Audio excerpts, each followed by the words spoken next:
여러분 안녕하십니까? 금요일 뉴스나이트 시작합니다. 내란 특검과 김건희 특검, 최상병 특검 등 이 3대 특검의 특별검사가 정해졌습니다. 이 내란 사건을 맡은 조은석 특별검사는 사초를 쓰는 자세로 수사에 임하겠다고 밝혔습니다. 또 김건희 여사 의혹을 수사할 민중기 특별검사와 최상병 사건을 맡은 이명현 특별검사도 엄정한 수사를 다짐했습니다. 이현정 기자가 보도합니다. 내란 수사를 지휘하게 된 조은석 특검은 경찰 국수본과 공수처, 검찰 수사가 헛되지 않도록 최선을 다하겠다고 말했습니다. 그러면서 사초를 쓰는 자세로 세심하게 살펴가며 오직 수사 논리만 따라 직을 수행하겠다는 포부를 밝혔습니다. 조 특검은 내란 수사를 지휘해온 박세현 검찰 비상계엄 특별수사본부장을 만난 데 이어 경찰 비상계엄 특별수사단을 잇따라 방문하며 첫 일정을 시작했습니다. 검찰과 경찰의 비상계엄 수사 진행 상황을 듣고 자료 송부와 수사관 파견 등 협조를 당부했을 것으로 보입니다. 김건희 여사 관련 각종 의혹을 수사할 민중기 특검은 객관적인 입장으로 수사하겠다고 강조했습니다.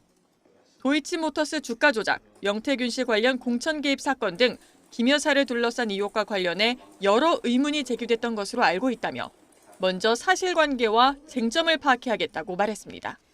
사회적으로 논란이 많은 사건인 만큼 객관적 입장을 취해야 되지 않을까 싶습니다. 최상병 사건 수사를 맡은 이명현 특검은 흔들림 없이 억울한 죽음의 진실을 밝히겠다는 의지를 드러냈습니다. 이 특검은 20여 년 전 병역비리 의혹을 수사했을 때에도 덮어달라는 요청을 단호하게 거절했다며 이번에도 소신껏 수사하겠다고 강조했습니다. 억울한 죽음에 대해서 실체적 진실을 규명하는 게 제 임무라 생각하고 열심히 하도록 하겠습니다. 3대 특검의 수장이 모두 정해진 가운데 이제 인력 구성 등 특검 출범을 위한 준비가 본격적으로 시작될 것으로 보입니다. YTN 이현정입니다. 이렇게 3대 특검 특별검사가 모두 임명되면서 앞으로 최장 170일 동안 특검 수사가 이어집니다. 준비 기간을 거쳐 다음 달 초면 동시다발적으로 본격적인 수사에 돌입할 것으로 보입니다. 이어서 김대근 기자입니다. 조은석 내란 특검, 민중기 김건희 특검, 이명현 최상병 특검은 이제 20일 동안의 준비 기간을 갖습니다. 특검보와 파견검사 등을 정하고 사무실까지 마련하면 다음 달 초부터 강도 높은 수사에 착수할 것으로 예상됩니다. 내란과 김건희 특검은 기본 수사기간 90일에 30일씩 두 차례 연장 가능해 최장 120일이었던 최순실 국정농단 의혹 특검을 훌쩍 뛰어넘습니다. 최상병 특검 역시 기본 60일에 30일씩 두 차례 기간을 늘릴 수 있어서 준비 기간을 다 채워 출범하고 수사 기간도 모두 채운다고 전제하면 내란과 김건희 특검은 12월 초, 최상병 특검은 11월 초까지 이어지게 됩니다. 새 특검은 규모 면에서도 파견검사만 모두 120명에 달합니다. 내란 특검만 파견 공무원과 수사관을 더해 최대 267명 규모고 김건희 특검에 205명, 최상병 특검에 105명까지 인력을 둘 수 있습니다. 최상병 특검 하나만도 역시 메머드급으로 불린 최순실 특검의 105명에 맞먹는 데다 새 특검을 모두 합한 577명은 삼성 비자금과 BBK 특검이 동시에 돌아간 지난 2007년 인원과 비교해도 3배가 넘습니다.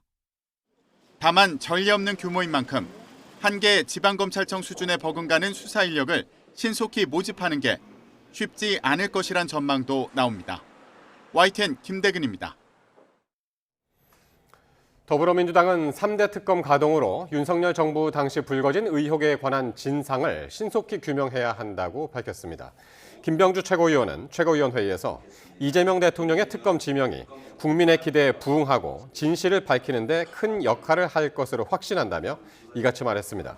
한준호 최고위원도 내란의 위헌 위법성을 비롯해 각종 범죄 혐의들이 조속히 규명되고 단죄될 수 있도록 모든 노력과 협조를 다하겠다고 강조했습니다.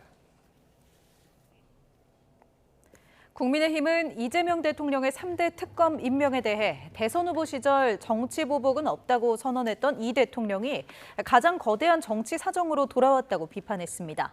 하민경 대변인은 논평에서 국민의 기대였던 민생 최우선은 사라지고 대대적 정치 보복 수사로 첫 국정의 방향타가 꺾인 것이라고 지적했습니다. 함 대변인은 특히 정상적인 특검이라면 정치적 중립성과 객관성이 담보돼야 하지만 이재명 대통령은 민주당과 조국혁신당이 추천한 인사를 그대로 받아들였다며 지금이라도 특검을 멈추고 민생으로 돌아가야 한다고 촉구했습니다. 부동산 차명 보유와 차명 대출 의혹이 제기된 오광수 대통령실 민정수석이 결국 사의를 표명하고 이재명 대통령이 이를 받아들였습니다. 임명 닷새 만에 새 정부 들어 첫 고위직 인사 낙마 사례가 됐습니다. 류재웅 기자의 보도입니다. 대통령실은 오광수 수석이 전날 밤 이재명 대통령에게 사의를 표명했고 이 대통령은 국정에 부담을 주고 싶지 않다는 오 수석의 의견과 공직기관과 인사검증을 담당하는 민정수석의 중요성을 두루 감안해 이를 받아들였다고 설명했습니다. 또 이 대통령은 이른 시일 안에 차기 민정수석을 임명할 예정이라고 밝혔습니다.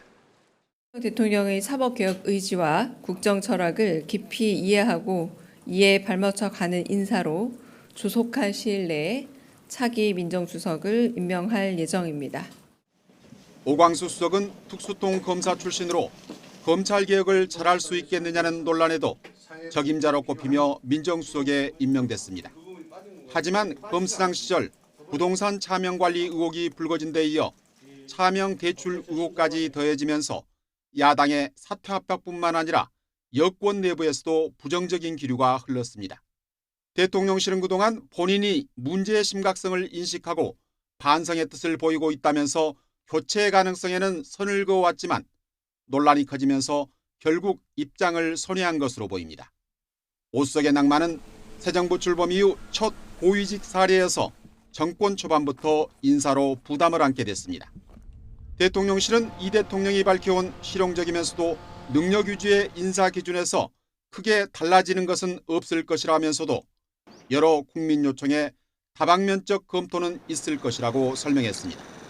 YTN 유재웅입니다. 국회 인사청문회를 앞둔 김민석 국무총리 후보자에 대해 정치자금 등 의혹들이 제기되고 있습니다. 김 후보자는 아무 문제가 없다며 누구든 청문회에 부르라는 입장인데 국민의힘은 인사 철회를 요구하며 공세를 펴고 있습니다. 보도에 이종수 기자입니다. 김 후보자에게 제기된 의혹은 알고 지내던 정치인 강모 씨로부터 4천만 원을 빌린 뒤 갚지 않았다는 것. 4천만 원을 빌려준 강 씨는 2008년 불거진 김 후보자 불법 정치자금 수수 사건 당시 자금 제공 인물로 알려졌습니다. 김 후보자는 이에 대해 SNS를 통해 정치자금법 위반 관련 벌금, 세금, 추징금을 장기에 걸쳐 모두 완납했다고 해명했습니다. 그러면서 정자법 위반은 표적 사정이 농후했으며 검찰 등 누구라도 청문회에 불러도 좋다고 했습니다. 과거 제 사건을 담당했던 검사도 좋고 모든 분들을 다 이번 청문회에 증인으로 불러도 좋다 이런 생각을 가지고 있습니다. 김 후보자는 아들이 고등학교 재학 시절 교내 동아리 활동하며 작성한 표절 예방 관련 법안을 실제 국회에서 발의하고 아들이 설립한 비영리 단체가 의원실과 함께 세미나를 했다는 아빠 찬스 의혹도 받고 있습니다. 김 후보자는 이에 대해 아들이 표절 예방 관련 입법 활동을 대학 진학 원서에 활용한 바 없는데 이는 자신의 권유에 따른 것이라고 설명했습니다. 또 동료 의원이 대표 발의한 표절 예방 관련 입법에 공동 발의한 것은 필요한 법이라 생각했기 때문이라고 했습니다. 국민의힘은 김 후보자의 금전거래를 불법 정치자금 수수 의혹으로 규정하는 등 공세를 펴며 총리 인사안 철회를 요구했습니다. 정치자금 의혹과 관련해서 많은 이야기들이 나오고 있습니다. 국민 상식에 맞지 않다라고 생각이 들고요. 이재명 대통령께서는 저는 지명을 철회하는 것이 맞지 않나. 김 후보자는 오는 15일 일요일쯤 추가로 온 국민이 이해할 수 있도록 관련 글을 올리겠다고 말해 청문회 전 의혹 해소에 전력을 다하겠다는 뜻을 내비쳤습니다. YTN 이종수입니다. 새로 출범한 이재명 정부와 호흡을 맞출 더불어민주당의 새 원내사령탑에 3선의 김병기 의원이 선출됐습니다. 김 신임 원내대표는 새 정부의 국정개혁을 뒷받침하면서 대야 협상을 이끌어야 하는 과제를 안게 됐습니다. 김은건 기자가 보도합니다. 김병기 의원이 국회에서 열린 의원총회에서 경선에 나선 서영교 의원을 꺾고 집권 여당의 새 원내대표 자리에 올랐습니다. 후보별 득표수는 공개되지 않았지만 김 의원이 과반을 득표해 승리를 거뒀습니다. 김병기 신임 원내대표는 20년 넘게 국가정보원에 근무해 정보통으로 불리며 2016년 20대 총선부터 서울 동작갑에서 내리 3선을 했습니다. 김 원내대표는 수락연설에서 이재명 정부의 성공을 적극적으로 뒷받침하라는 의원과 당원들의 뜻을 받들어 내랑 종식과 민생 회복 등 개혁 과제를 완수하는 데 최선을 다하겠다고 강조했습니다. 광장의 뜻을 이어받아 개혁을 완수하고 민생 회복, 경제 성장, 국민 통합의 기틀을 마련하겠습니다. 김 원내대표는 이어 기자들과 만나 앞으로 1년간 분골 쇄신하겠다며 지난 원내 지도부가 처리를 연기한 방송 3법과 상법 개정안도 곧 처리하겠다고 말했습니다. 상위에서 처리하겠습니다. 상법은 신속하게 처리하겠습니다. 국민의힘이 이들 법안 처리에 반대하는 만큼 김 원내대표가 취임하자마자 대야 관계가 시험대에 오를 것으로 보입니다. 이번 경선엔 처음으로 권리당원 투표 결과도 20%가 반영되는데 친 이재명 성향이 강한 당원들의 표심이 당락에도 영향을 줬을 거란 관측입니다. 또 선거 기간 김병기 의원 아들의 국정원 취업과 관련한 논란이 불거지기도 했지만 큰 영향을 미치진 않은 것으로 보입니다. YTN 김건입니다. 국민의힘 내부 쇄신과 대여 투쟁을 이끌어갈 차기 원내대표 선거가 다음 주 월요일로 다가오면서 후보 간 경쟁이 본격화하고 있습니다. 국민의힘은 오늘 원내대표 선거일을 공고하고 내일 하루 후보 등록 신청을 받은 뒤 16일 의원총회를 열어 신임 원내대표를 뽑을 예정입니다. 이번 원내대표 선거에는 3선의 김성원, 송원석 의원이 출사표를 던진 상태라 추가 출마자가 없을 경우 2파전으로 흐를 것으로 보입니다. 이스라엘이 전투기 수십 대를 동원해 이란 핵시설 등의 선제 공격에 나섰습니다. 이란은 가혹한 보복을 천명하면서 중동 정세가 경랑으로 빠져들고 있습니다. 먼저 김승재 기자가 보도합니다. 이스라엘군은 현지 시각 13일 새벽 전투기 수십 대를 동원해 이란 중부 나탄지의 핵시설 등 수십 곳을 공격했습니다. 이스라엘군은 선제 공격 사실을 확인하고 대리인들을 지원해 이스라엘의 직간접 테러를 벌여온 이란이 핵무기를 가지려 하고 있다며 선제 공격의 정당성을 주장했습니다. 네타냐후 이스라엘 총리도 일어서는 사자 작전을 시작했다면서 이스라엘의 생존을 위한 것으로 며칠이 걸리든 필요한 만큼 계속 공격할 것이라고 강조했습니다. We will not let the world's most dangerous regime get the world's most dangerous weapons. And Iran plans to give those weapons, nuclear weapons, to its terrorist proxies. 이번 공격으로 이란의 주요 인사를 포함해 사상자 수십 명이 발생했습니다. 이란 언론은 호세인 살라미 총사령관 등 이슬람 혁명 수비대의 고위급 인사 여럿이 이번 공격으로 사망했다고 보도했습니다. 살라미 사령관은 지난 2020년 이라크 내 미군 기지를 공격한 작전과 지난해 이란이 직접 이스라엘 본토를 공격한 작전을 이끈 인물입니다.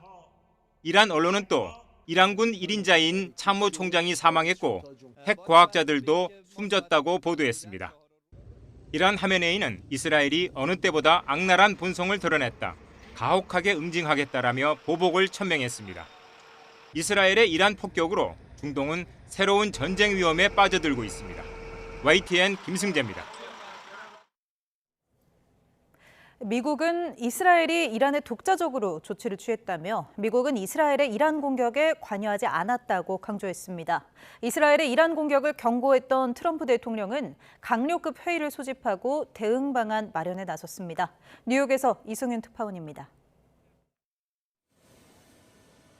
마코 루비오 미 국무장관은 이스라엘이 이란에 독자적으로 조치를 취했다며 미국은 관여하지 않았다고 강조했습니다. 이어 이스라엘은 이번 조처가 자국 방어를 위해 필요하다고 통보해왔다고 전했습니다. 그러면서 이란은 중동 내 미국의 국익이나 인력을 표적으로 삼지 말 것을 촉구한다고 밝혔습니다. 또 미군을 안전하게 지키기 위해 필요한 모든 조치를 했고 지역 파트너들과의 긴밀한 접촉을 유지하고 있다고 말했습니다. 트럼프 대통령은 이스라엘의 이란 공습과 관련한 대응 방안을 마련하기 위해 안보수장 회의를 소집했다고 백악관은 전했습니다. 공습 직전 트럼프는 백악관 피크닉 행사에서 의원들과 악수를 하며 사진을 촬영하고 있었고 행사 연설에선 이란 관련 언급은 하지 않았습니다. 앞서 트럼프는 이스라엘의 이란 공격 가능성에 대해 임박했다고 말하고 싶지는 않지만 일어날 가능성이 매우 크다고 언급했습니다. 오는 15일 이란과의 핵 협상을 앞두고 합의에 근접했다며 이스라엘의 공격을 원치 않는다고 밝혔는데도 공습이 이루어져 체면을 구겼습니다. As long as I think there is an agreement, I don't want them going in because I think it would blow it. Might help it actually, but it also could blow it. 이란이 반격돼 경고한 대로 중동 내에 미군 부대를 공격할 가능성도 있어 트럼프의 고심은 더욱 깊어지고 있습니다. 특히 미사일 공격 등 대규모 충돌 가능성이 있는 중동 지역에서 미국인들이 빨리 나가야 한다고 말했다면서 어떤 일이든 곧 일어날 수 있다고 경고했습니다. 뉴욕에서 YTN 이승윤입니다. 외교부는 이스라엘의 이란 선제 공격과 관련해 현재까지 접수된 우리 국민 피해는 없다고 밝혔습니다. 외교부 당국자는 우리 대사관은 체류 국민들에게 안전 공지를 전파하고 비상 연락망 등을 통해 국민의 안전을 지속 확인하고 있다며 이렇게 말했습니다. 이란에는 우리 국민 100여 명이 머무는 것으로 파악됐습니다. 이재명 대통령은 이스라엘의 이란 공습과 관련해 우리 국민의 생명과 안전이 가장 중요하다며 대책 마련을 지시했습니다. 이 대통령은 용산 대통령실에서 경제안보 긴급 점검 회의를 주재하고 현지 교민들의 상황을 잘 파악해 피해가 있는지, 피해 예방을 위해 어떤 조치가 필요한지 챙겨달라고 주문했습니다. 이 대통령은 또 공습 이후 유가와 환율, 주가 등 변동이 커지는 점을 언급하면서 안정화 국면을 지나고 있던 우리 경제가 상당히 불안한 상태로 빠지고 있는 것 같다며 외부 충격으로 우리 경제가 더 이상 큰 피해를 보지 않도록 관리 감독을 철저히 해달라고 주문했습니다. 이재명 대통령이 다음 주 G7 정상회의 출국에 앞서서 재계 총수들과 간담회를 열고 경제 현안을 논의했습니다. 이 대통령은 경제의 핵심은 기업이라고 기업인들에게 힘을 실어주면서도 공정 경제도 강조했습니다. 최재민 기자의 보도입니다. 취임 8회 만에 재계대표들과 만난 이재명 대통령의 첫 일성은 먹고 사는 문제였습니다. 제일 중요한 게 결국 국민들의 먹고 사는 문제를 해결하는 것인데 그 핵심이 바로 경제고 그 경제의 또 핵심은 바로 기업이라고 생각이 됩니다.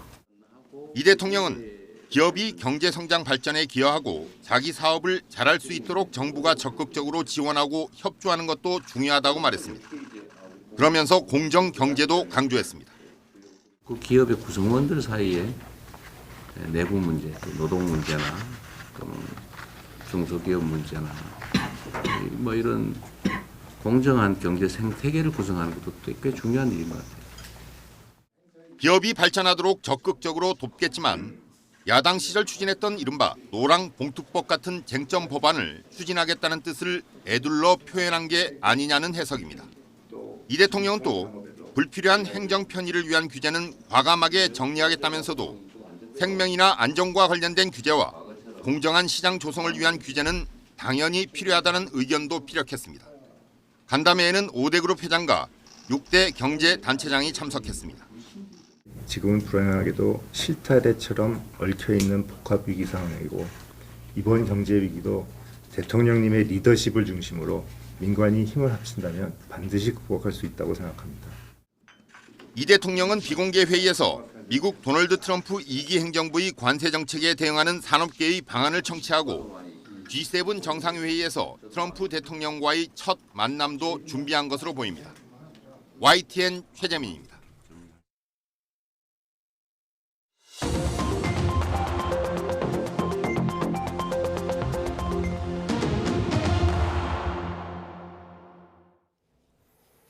정치권 관심 뉴스 짚어보는 포커스 나이트 시간입니다. 오늘은 서용주 맥 정치사회연구소장 그리고 윤희석 전 국민의힘 대변인과 함께하겠습니다. 어서 오십시오. 네, 안녕하십니까.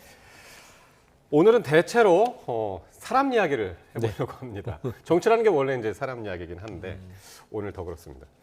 자, 더불어민주당 새 원내대표로 삼선의 김병기 의원이 선출이 됐습니다. 서영교 의원과의 찐명 경쟁 끝에 당선이 됐는데요. 신임 김병기 원내대표의 소감부터 들어보시겠습니다.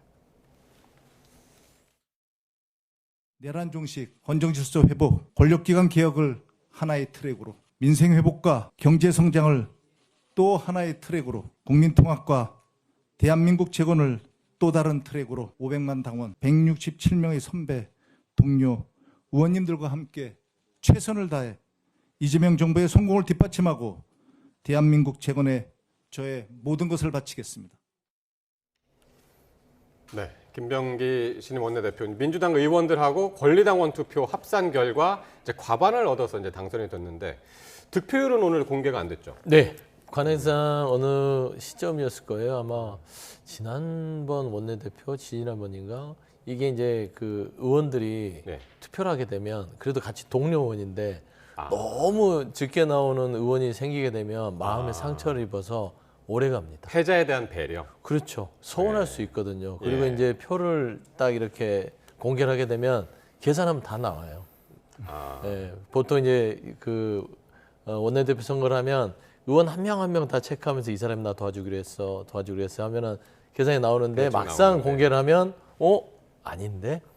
라고 하면 이제 하나하나 이제 그 각 의원들끼리 서운함이 있을 수 있고 또 그리고 너무 격차가 나면 또 그 패자에게는 조금 못할 짓이잖아요. 진 것도 진 건데. 그래서 그런 부분에서 공개하지 않기로 해서 했던 것이고 이제 중요했던 건 이제 당원들이 직접 투표를 하는 20%. 원내대표 선거에서 당원들이 직접 관여하는 게 최초였습니다. 그렇죠. 그렇기 때문에 이런 부분들이 반영된 이번 신임 원내대표 선거였기 때문에 좀 관심이 있었는데 그 당원 투표의 결과도 공개하지 않았습니다. 다만 과반 이상을 김병기 신임 원내대표가 얻었다라는 것으로 봤을 때는 당원들에게 조금 많은 지지를 얻지 않았나 추측할 수 있을 것 같습니다. 그러니까 김병기, 서영교 두 분 다 이제 삼선 4선 3선. 4선 3선인가요? 예, 그렇습니다. 서영교 의원이 이제 4선이죠. 4선이고. 그래서 이제 대중적으로 이제 서영교 의원이 훨씬 더 이제 많이 알려져서. 그렇죠. 김병기 의원은 어떤 분입니까? 일단 김병기 의원은 국정원 출신이고요. 인사처장을 지냈죠. 그래서 외교, 안보 쪽, 그다음에 이제 정보 쪽에도 굉장히 해박하고요. 국정원의 조직에 대한 생리도 잘 알고 계시고 조직을 운영했던 분입니다. 민주당 내에서도요. 주요 보직이 조직 담당이었습니다. 그래서 민주당 내부의 여러 의원들과도 조직 활동을 하면서 좀 친분 관계가 꽤 있었을 거예요.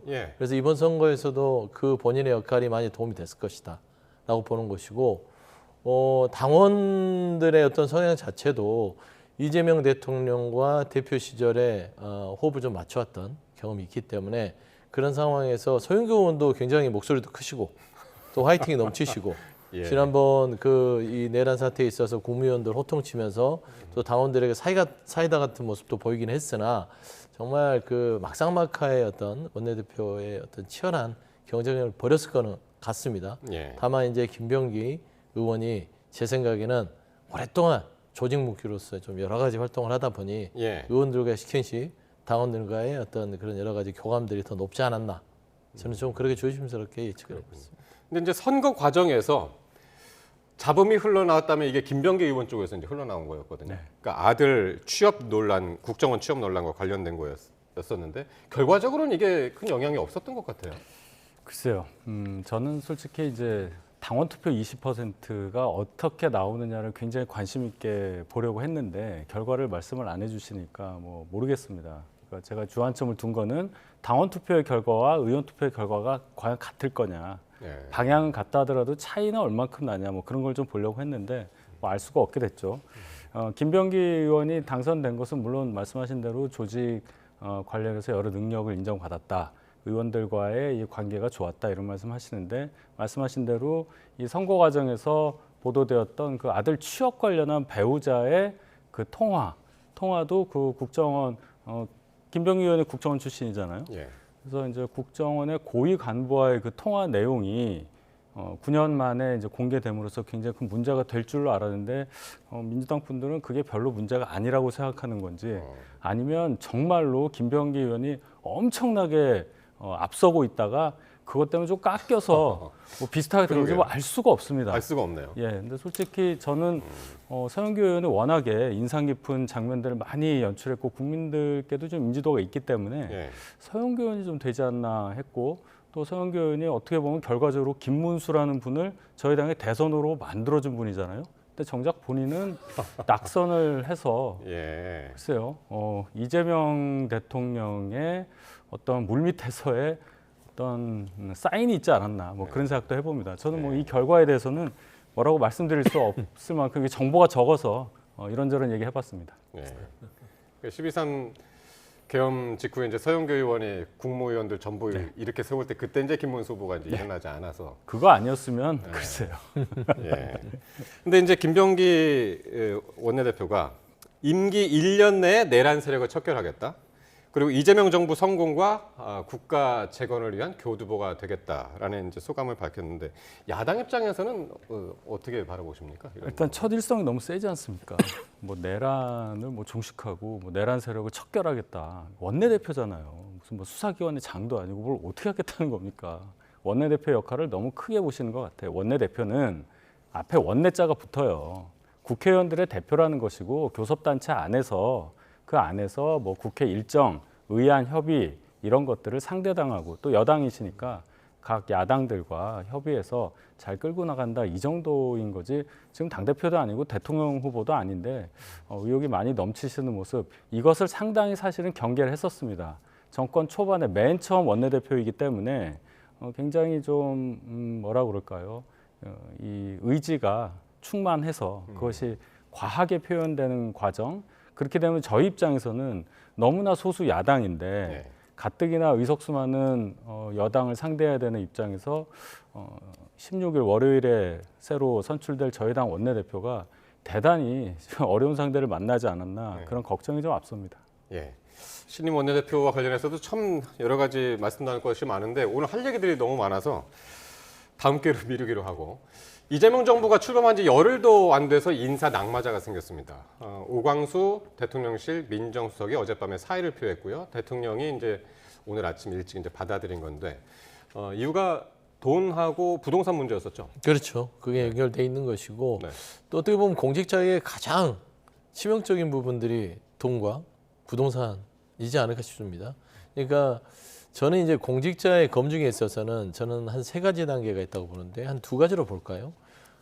인사검증의 단계, 법률적 책임 부분, 평판조회, 능력 문제를 인사검증에서 보겠죠. 근데 그거보다 더 중요한 게 뭐냐면 국민의 눈높이입니다. 아무리 법률적으로 문제가 없다고 해도 능력이 뛰어나다 하더라도 여러 가지 부동산 문제와 금전 문제에 있어서 그게 설사 범법 행위로까지 책임을 지지 않는다 하더라도 공직자로서 부적절하다면 국민들 눈높이는 좀 벗어나지 않겠습니까? 그래서 그런 의미에서 아마 오광수 민정수석이 죄송합니다. 아마 이번에 그 본인 사임을 결정한 게 아닌가 그런 생각합니다. 민정수석이라는 자리가 또 특별한 자리잖아요. 그렇습니다. 새 정부가 이제 출범했을 때 인사를 서둘러 하다 보면은 이렇게 좀 문제가 걸러지지 않아서 인사 관련한 문제가 발생하는 경우가 있을 수 있습니다. 충분히 이해는 하는데 오광수 전 수석 같은 경우에는 자리가 자리인지라 인사 검증을 주도하는 그런 자리에 계신 분이 그런 의혹을 받았기 때문에 아마 어떠한 논리로도 저분이 자리를 보전하기는 대단히 어려웠을 거다. 예를 들어서 인사 검증을 할 대상자가 본인과 비슷한 문제를 갖고 있었을 경우에 그럼 저분이 어떻게 판단을 하겠느냐. 거기에서부터 논란이 있고 본인도 고민하지 않겠습니까? 그래서 오광수 전 수석이 뭐 어쩔 수 없이 자리를 물러나게 된 이 상황에 대해서는 어쨌든 빨리 잘 처리가 된 것으로 저는 그 정도로 말씀드리겠습니다. 좀 말씀 보태면 그래도 이재명 대통령께서 인사함에 있어서 국민의 눈치를 많이 본다. 그런 부분에 있어서는 긍정적인 것 같아요. 이게 뭐 따지고 보면 대통령이 고집을 피운다면 뭐 예를 들면 지난 정부에서 장관들에 대해서 국민들이나 뭐 야당이 지적을 했을 때 그러면은 뭐 누가 장관을 하겠어요? 그 정도 흠이 없으면. 제 눈에는 뭐 다 이만큼 훌륭한 사람은 없다고 생각합니다. 이렇게 일성을 하고 임명을 해버렸다면 그거 참 볼썽사나웠을 거 아닙니까? 그래도 열흘 만에 물론 이게 오게티처럼 민정수석의 문제가 생겼지만 그럼에도 불구하고 민정수석도 사의를 표명하고 대통령께서도 국민의 눈치를 보면서 이거를 수용했다는 측면에서는 또 이걸 하나의 반면교사를 삼아서 좀 국민 눈높이에 맞는 인사라는 계기를 또 마련하는 어떤 하나의 포인트가 되지 않았을까 그렇게 또 좀 봅니다. 윤 대변인께서는 왜 미소를? 네, 정권 초반이니까요. 소영주 소장님의 발언을 충분히 이해합니다. 그런데 뭐 그 말씀이 정말 다 맞다면 민정수석실 그 산하에 있는 여러 민정수석실의 비서관들은 왜 이재명 대통령 과거에 야당 계셨을 때 그 재판 관련해서 변호인 맡았던 분들만 그렇게 다 한 분도 아니고 여러 분을 다 임명했는지 그 부분도 한번 반면교사를 삼아서 조치를 해주셨으면 좋겠습니다. 예. 대통령실이 조속한 시일 내에 이제 차기 민정수석을 임명하겠다. 그래서 또 검찰 출신일지 아니면 또 민간인 출신을 또 임명하실지 그것도 이제 궁금한 상태인데요. 자, 그런가 하면 국민의힘은 또 이제 김민석 국무총리 후보자에 대해서도 지명 철회를 촉구하고 나섰습니다. 최근에 불거진 금전거래 의혹 등과 관련된 김 후보자가 또 그 입장을 냈는데요. 관련 발언 한번 들어보시겠습니다. 인사청문회와 관련해서는 이러저러한 궁금증이 언론에서 제기되는 것들이 있어서 우선 제기되는 문제들에 대해서는 물가간담회가 끝난 뒤에 제가 오늘 적당한 방식으로 말씀드리겠습니다.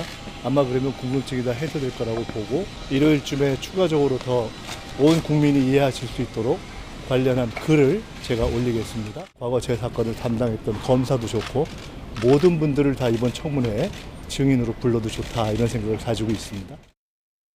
김민석 총리 지명자와 같은 경우는 정치자금 의혹과 관련해서 많은 이야기들이 나오고 있습니다. 국민 상식에 맞지 않다라고 생각이 들고요. 특히 아드님과 관련해서도 여러 가지 이야기들이 나오고 있는 것이 있습니다. 과거에 법안이나 세미나 개최에 의원실이 개입된 것은 아닌지에 대한 의혹이 있고요. 학부모 단체라든지 학생분들이 대입 입시에 활용된 것은 아닌가에 대한 우려가 그리고 그러한 것이 맞다면 공분이 매우 커져가고 있는 것도 현실입니다. 이재명 대통령께서는 저는 지명을 철회하는 것이 맞지 않나 개인적으로 생각이 듭니다. 그러니까 지금 이렇게 두 분 이야기를 들어보니까 의혹이 크게 두 가지인 것 같아요. 돈을 빌렸다가 안 갚은 거 그리고 네. 아들과 관련된 의혹 문제 이렇게 두 가지네요. 예, 김민석 국무총리 후보자에 관련해서 이제 돈 문제가 크게 좀 두드러지는데요. 예. 일단 지금 문제되는 것은 과거에 2008년에 불법 정치자금 수수에서 처벌받을 당시에 그 당시에 그 돈을 빌렸었던 분에게 또 돈을 빌렸는데 그걸 지금까지 갚지 않고 있다. 그 금액이 한 4천만 원 정도다. 예. 그리고 빌려준 그 분도 돈을 갚으라는 말을 안 하고 있다. 도대체 이게 무슨 관계냐? 이제 이거에 대한 의혹이 하나 있고 예. 또 김민석 의원의 아들이 있는데 그 아들이 이제 고교 시절에 국회에서 이런 법안을 통과시켜 달라 하는 내용의 뭐 세미나도 개최하고 여러 가지 과외 활동을 했는데 그거와 똑같은 내용의 법안을 또 김민석 의원이 의정 활동을 하면서 뭐 추진을 했었다 뭐 이런 얘기입니다. 결과적으로는 국민적 눈높이에 맞지 않는 그런 의혹들이 나왔는데 지금 본인은 의혹을 다 해소할 수 있다. 조금만 기다려달라 이렇게 말씀하십니다. 일단 예. 김민석 후보는 저희가 이제 몇 번 지적을 했습니다마는 과거 2007년, 2008년 총선과 대선 거치면서 7억 2천만 원을 불법 정치자금으로 수수한 혐의로 벌금 600만 원에 추징금 7억 2천만 원 이 선고를 받은 바가 있어요. 예. 근데 그 추징금을 이제 2023년 당시까지도 다 갚지 않아서 저희 당에서 좀 지적을 한 적이 있었어요. 근데 제가 이제 그 부분을 말씀을 드리는 게 뭐냐면 나는 성실하게 지금 갚고 있는데 예. 그렇게 의혹을 제기하면 되느냐 이런 말씀을 하시더란 말이에요. 자, 그거 추징금 확정된 게 2010년이고요. 저희가 문제 제기하는 게 2023년, 13년 동안 나눠서 갖고 있다는 얘기인데 공적 의식이 투철해야 할 의원이라면 본인이 돈이 없어도 빌려서라도 일단 국가의 추징금 먼저 납부하고 사인 간의 채무를 천천히 어떤 방식으로든 처리하는 것이 순서일 텐데 내가 추징금 천천히라도 갖고 있는데 무슨 얘기냐. 이거 굉장히 치명적인 얘기였다고 저는 그때 느꼈어요. 그랬더니 아니나 다를까 지금 이런 금전 관련한, 물론 아드님 문제도 있지만 금전 관련한 문제가 또 이렇게 나오니까 김민석 후보자가 과연 국무총리, 그것도 새 정부의 첫 총리라는 중책을 맡을 자격이 있느냐, 여기에 대해서 국민들께서 분명히 의혹을 갖고 지켜보실 것이다, 이렇게 봅니다. 그러니까 김민석 의원 지금은 다 갚았다는 거죠? 추징금은 다 완납한 걸로 알고 있습니다. 지금은요. 완납했다고 그러고 이 모든 의혹과 관련해서 청문회 뭐 관련자들 다 불러도 좋다. 검사도 불러줬고 다 불러도 좋다. 의혹을 지금 강하게 부인을 하고 있습니다. 그러니까 좀 간략하게 설명을 드리면 그 채무관계 부분을 지금 의혹을 제기하고 있잖아요. 그래서 사인들한테 돈을 빌렸는데 그 차용증의 기간을 넘어서서 갚지 않은 것은 정치자금 그냥 준 거 아니냐 이 얘기예요. 이게 채무관계가 아니라 차용증만 그냥 써놓고 그냥 그 돈을 그냥 정치자금식으로 수수한 게 아니냐 이 의혹을 제기하는데 오늘 김민석 그 총리 지명자가 얘기를 다 한 거예요. 그건 좀 담백한 것 같습니다. 그러니까 본인이 김민석 의원 자체가 총리 지명자 자체가 중간에 보시면은 한 15년에서 20년 사이에 정치 낭인 시절이 있습니다.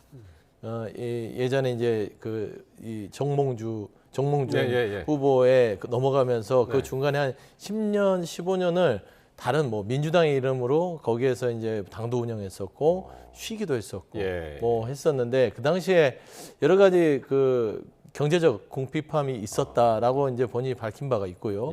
그런 과정 속에서 채무가 늘었고 또 정치자금법 위반에 대한 그 상환해야 될 그 돈들을 나눠서 갚는 상황에서 돈이 없으니까 사인들에게 돈을 빌렸다.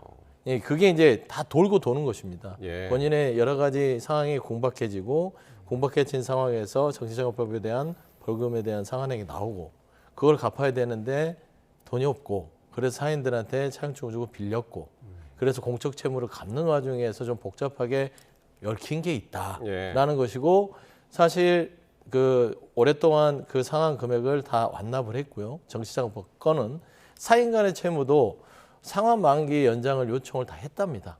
그래서 그 연장한 만큼 나중에 대출을 받아서 의원이 되고 나서 그걸 다 갚았다고 하거든요. 그래서 이제 얼핏 보면 이거를 꼬투리를 잡으려면 그 1,000만 원씩 다 그 정치자금 몰래 받은 거 아니야 할 수 있겠지만 그 본인이 경제적으로 사인 간에 아는 사람한테 빌린 것이고 그거를 달라고 때를 쓰는데 안 준 것도 아니고 사정을 얘기하니까 또 어느 정도 연장을 했던 거기 때문에 저는 이 부분을 특별히 정치자금법의 새로운 또 이슈로 가져갈 건 아니라고 봅니다. 다만 검사를 불러라는 것은 지난 정치자금법에 대한 여러 가지 상황 속에서 본인이 할 말이 있다. 당신들이 그 정치자금법에 대해서 문제를 제기하면 증인을 불러도 좋다 그 얘기겠죠. 서영주 소장께서 지금 거의 다 지금 해명을 비슷하게 이제 다 하셔가지고 근데 이제 김 후보자가 일요일까지 모든 국민이 납득할 수 있게 글을 올리겠다 이제 그래서 어느 정도나 더 자세하게 이제 글을 올리실지 함께 봐야 될 것 같고요. 청문회 과정도 좀 험난할 것 같은데 한번 지켜보기로 하겠습니다. 자, 이재명 대통령이 어젯밤에 3대 특검의 특별검사를 지명을 했습니다. 임명된 특검 3사람 오늘 수사 착수에 대한 각오와 함께 소감을 밝혔는데요. 화면 함께 보실까요? 네. 먼저 이 내란 수사를 지휘할 조은석 특검은 사초를 쓰는 자세로 임하겠다는 입장을 밝혔습니다. 첫 일정으로 그러니까 사초를 쓰는 자세로 세심하게 살펴가면서 오로지 수사 논리에 따라서 특별검사의 직을 수행하겠다 이렇게 강조를 했는데 첫 일정으로 박세현 검찰 특별수사본부장, 그러니까 지금 서울고검장이죠. 오늘 이 박세현 고검장을 면담하면서 향후 계획을 논의한 것으로 파악이 됐는데 비상계엄 관련 의혹 전반을 수사할 내란 특검은 모두 267명으로 꾸려질 예정입니다. 네, 계속해서 민중기 이명현 특검의 목소리도 한번 이어서 들어보시겠습니다. 이 사건이 여론 등을 통해서 여러 의문이 제기되었던 것으로 알고 있습니다. 그런 만큼 먼저 사실관계와 쟁점을 파악해야 될 것 같고요. 사회적으로 논란이 많은 사건인 만큼 객관적 입장을 취해야 되지 않을까 싶습니다. 법과 절차에 어긋나게 진행이 된 부분은 굉장히 박정원 의원도 억울할 거고 최혜병도 억울할 거고 그 억울한 죽음에 대해서 실체적 진실을 규명하는 게 제 임무라 생각하고 열심히 하도록 하겠습니다. 예, 차례대로 보면은 이제 사초 쓰는 자세로 임하겠다. 논란이 많은 사건이기 때문에 객관적으로 수사하겠다. 또 억울한 죽음에 대한 실체를 규명하겠다. 새 특검의 첫 메시지 들으셨는데 일단 이 세 명의 특검 면면에 대한 평가부터 한번 들어볼까요? 네, 일단 조은석 특검은 윤석열 정부 때 감사원에서 감사위원을 지냈죠. 네. 감사원장 직무대행까지 갔었습니다. 감사원장이 최재형 감사원장이 이제 탄핵 의결이 됨으로써 직무가 정지된 기간이 있었잖아요. 그 과정에서 이제 조은석 감사위원이 했었던 여러 가지 행동들이 국민들에게 알려지는 계기가 있었죠. 즉 감사원에서 용산 관저 공사 관련한 감사를 했는데 거기에 대해서 감사 결과에 대해서 이의를 제기하고 제대로 감사하지 않았다. 이렇게 내부에서 계속 문제 제기를 해서 널리 알려진 그런 분입니다. 검찰이나 그쪽에서는 대단히 실력 있는 분으로 그렇게 평가가 내려져서 일단 조은석 특검이 사초 쓰는 심정으로 수사를 하겠다. 이 의지대로 수사를 한다면 적어도 개헌 관련 사태에 대해서 국민들께서 아시고 싶을 만한 그런 사실들은 다 명명백백하게 밝혀질 수 있도록 아마 특검을 이끌 거라고 봅니다. 거기에 어떠한 정치적 배경이라든지 그런 것들은 개입이 안 되기를 기대합니다. 그리고 민중기 특검, 김건희 여사 특검을 이제 맡게 됐는데 서울중앙지방법원장 출신, 판사 출신이죠? 그렇습니다. 네. 일단은 저는 이제 그 개인적으로 판단했을 때는 조은석 그 지금 내란 특검 같은 경우는 이게 이제 검찰 내에서도요 굉장히 그 칼 같은 분입니다. 뭐 사사로운 감정 자체가 별로 없고 지난 과거의 수사를 보면 세월호 수사, 노무현 전 대통령의 측근에 대한 수사, 그리고 한동훈 전 대표에 대한 뭐 그 장인께서도 검찰 출신임에도 불구하고 그냥 거기에 대한 사사로운 점을 두지 않았다는 점에서 정말 사초를 쓰는 심정으로 수사를 할 것 같아요. 근데 이제 민중기 법원장이었죠. 예, 중앙지방법원장. 중앙지방법원장 같은 경우는 김건희 씨의 이 특검 자체의 그 수사의 특성상 이미 어떤 그 검찰의 수사보다는 법적인 부분에서 판단할 부분이 많은 것 같아요. 예를 들어서 사회적 논란이라는 얘기를 한 것 같습니다. 예를 들면 도이치모터 주가 조작 같은 경우도 이미 그 대법원까지 그 공범들과 주범들은 판결이 나온 상황에도 불구하고 또 왜 김건희 씨는 수사가 안 됐고 그러면 어떤 판단의 기준에서 재단을 했쓰는 게 맞는지 어떻게 접근해야 되는지 헌재에서도 이미 한번 그 김건희 씨에 대한 수사에 대해서 검찰을 그때 탄핵할 때도 똑같은 얘기를 재판관이 하거든요. 좀 미진했던 것 같다라는 거라서 저는 큰 줄기에서 봤을 때는 뭐 공천 개입 문제라든지 뭐 여러 가지 지금 뭐 건진법사에 대한 여러 가지 그 관계성들 이게 저는 법률적인 흐름 속에서 판단하는 게 조금 더 김건희 특검에는 맞지 않았을까라는 상황에서 아마 이재명 대통령께서 지명하지 않았을까 싶어요. 그리고 뭐 최혜병 특검도 군 법무관 출신이시고 예전에 그 군과 관련된 이회창 예전 총재 그 뭐 아들의 병역 비리를 수사했던 거 보면 특성을 고려해서 저는 지명을 한 것 같아요. 그래서 저는 각자 특기를 살려서 특검으로 임명됐기 때문에 지금 뭐 본인 특기를 살려서 제대로 된 수사를 하지 않을까 좀 기대를 해봅니다. 그래서 이제 이명현 마지막 이제 최상병 특검 같은 경우는 이제 조국 혁신당에 이제 추천을 해서 이제 정치적인 배려도 있었지 않냐 이제 그런 해석도 가능하고 그런데 이게 그 민주당이 3명, 조국 혁신당이 3명 이렇게 6명을 추천을 어제 했다고 저희가 어제 이 시간에 이제 전해드렸는데 어제 밤에 이게 임명을 한 거잖아요. 그 중에서 이제 3명을 굉장히 빨리 했단 말이에요. 그럼 이제 정치적인 배경이 있다고 해석할 수밖에 없죠. 결국 이제 특검 출범을 서둘러서 함으로써 일단 저희 당이 좀 수습되기 전에 저희 당 상황이 안정되기 전에 이 특검이라는 것으로 정치적으로 저희를 계속 궁지로 몰겠다. 아마 그런 의도도 분명히 있다고 봅니다. 이렇게 갑자기 특검 이거 제대로 이 운영이 되려면 한 20여일 정도 소요가 되거든요. 그런데 이 뭐 하루나 이틀 뭐 이렇게 여유를 두지 않고 바로 그날 밤에 임명을 했다는 건 그만큼 이 시간에 대해서 굉장히 예민하게 보고 있다.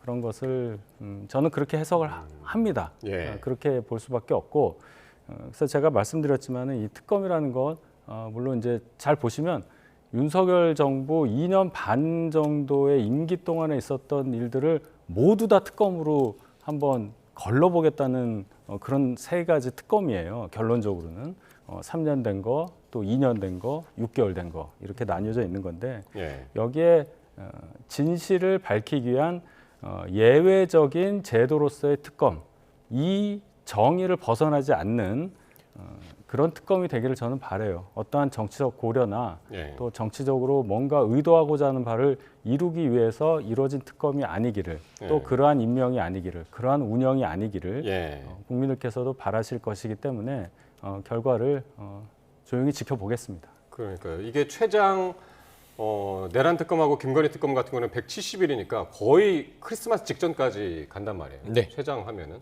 이제 그리고 이제 최상병 특검은 11월 말까지 이제 가는 거고. 네.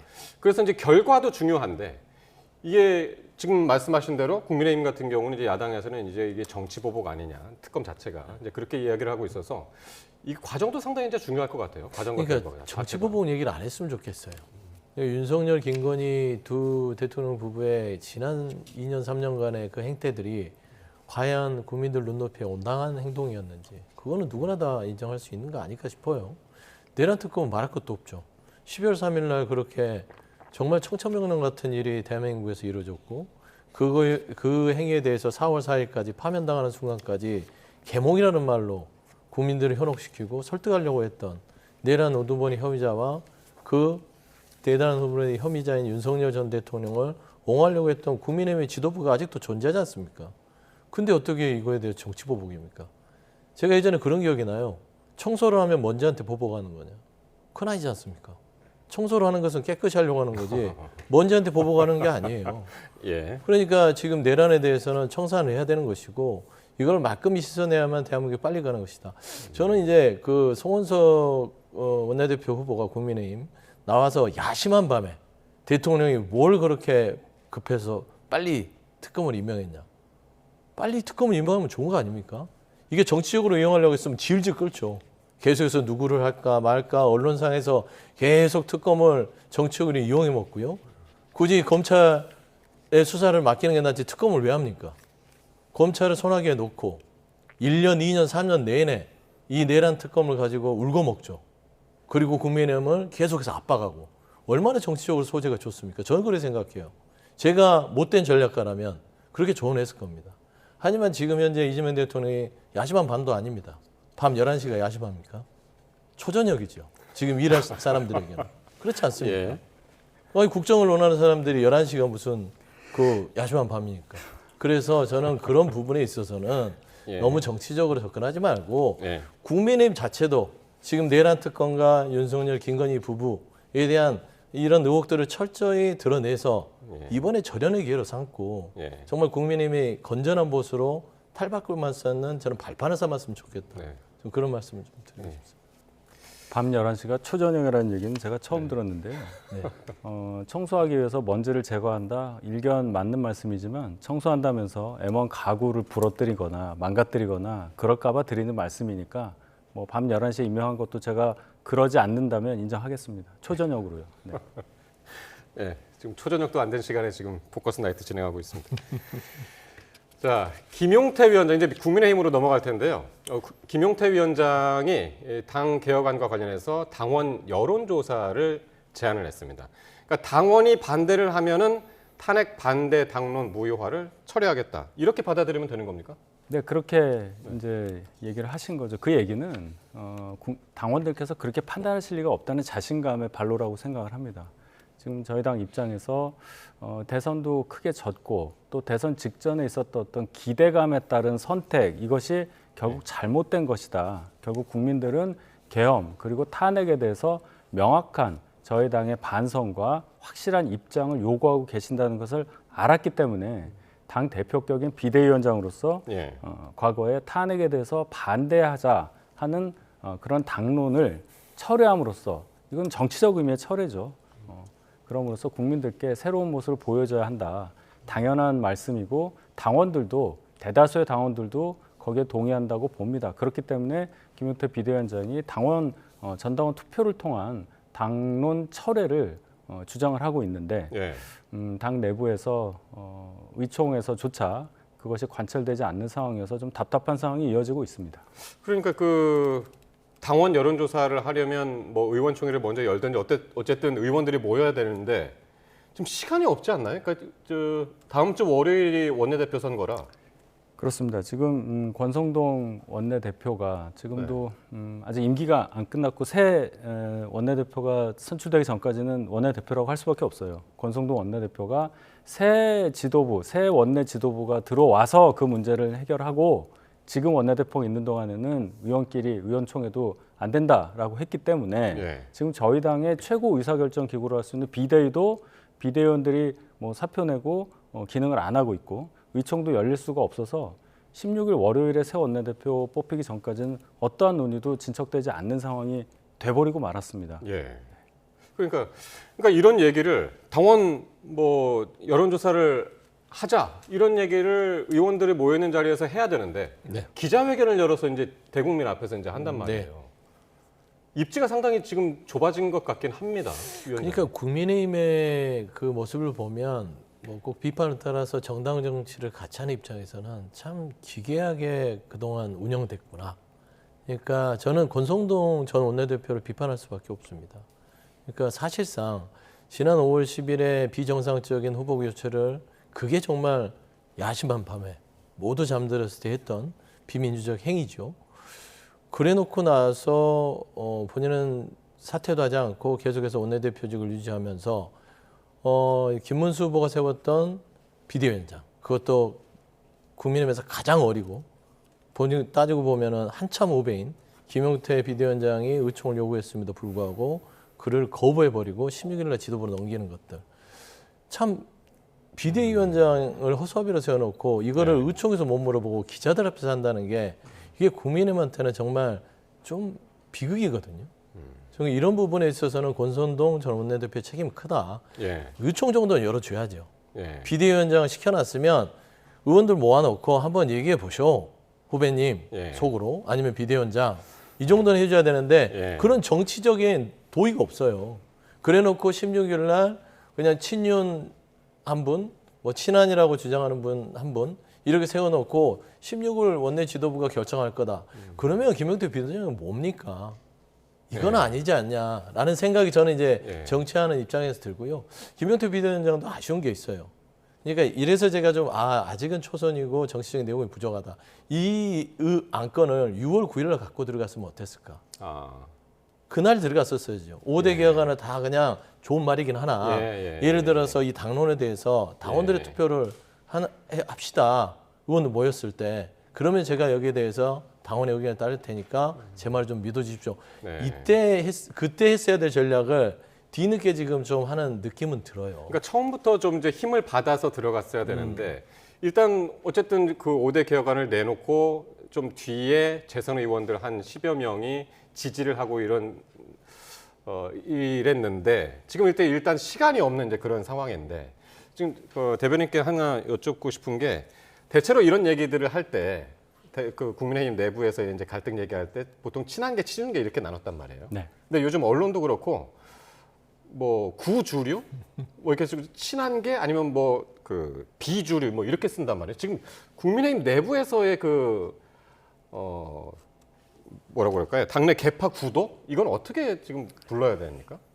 글쎄요, 일단은 이제 친윤 친한 할 때 친윤이 그 윤이 누구를 의미하는지는 다 아시지 않습니까? 근데 그분이 저희 당을 탈당을 했고 또 더 이상 직에 계시지 않기 때문에 그렇게 부르는 게 맞느냐 이런 주장이 그분들 스스로 하는 거예요. 그 얘기는 정치적으로 보면은 친윤이라는 색깔을 내심 벗고 싶다. 저는 그렇게 봐요. 그래서 당론도 탄핵 반대 당론도 정치적이긴 하지만 철회하자. 김용태 비대위원장이 그렇게 얘기를 하는 겁니다. 그런데 그것을 다르게 해석하는 것 같고 또 하나는 저희 당이 그 바쁜 대선 기간 중에 갑자기 전국위원회 열어가지고 당원 당규를 바꿨어요. 거기 보면 어떠한 인물을 중심으로 해서 활동하거나 개파적인 행위를 하는 것은 인정하지 않는다. 뭐 그런 규정이 당원에 추가가 됐거든요. 그럼 지금 친한 그리고 비한 뭐 이런 말을 쓰자고 하시는 분의 의도는 한동훈 전 대표를 중심으로 해서 뭔가 생각이 비슷한 분들을 개파라고 규정을 하고 그분들의 활동을 개파 활동이라고 그 범주에 넣어서 나중에 혹시 뭔가 정치적으로 뭔가 공격하려는 의도를 갖고 있는 게 아닌가 이런 여러 가지 해석을 낳아요. 그런데 중요한 건 아무리 이름을 바꿔서 얘기를 해도 행위가 또 하시는 발언의 내용이 또 그 방향이 기존과 다르지 않다면 국민들 마음속에는 아무리 뭐 구주류, 뭐 비한 이렇게 얘기를 해도 친윤으로 남을 수밖에 없다. 이름이 중요한 게 아니라 입장과 태도를 어떻게 바꾸느냐 그것을 국민들께서 주시하고 계시다는 것을 그분들께서 아셨으면 좋겠습니다. 자, 이렇게 지금 국민의힘의 이런 개혁을 둘러싼 난맥상을 보여주는 수치가 오늘 나온 게 있는데요. 그 갤럽 여론조사인데 한번 보시죠. 정당 지지도인데요. 확실히 차이가 납니다. 더불어민주당 46% 나왔고 국민의힘이 21% 나왔습니다. 배 이상 차이가 나죠. 소위 말해서 이제 더블 스코어 이상 지금 차이가 나고 있는데 이게 그 전에 직전 조사 대비 더불어민주당이 7%포인트 상승했고 국민의힘이 12%포인트 하락을 해서 하나는 위로 올라가고 하나는 밑으로 내려가면서 저렇게 격차가 벌어진 거거든요. 이런 현상은 왜 나타났을까요?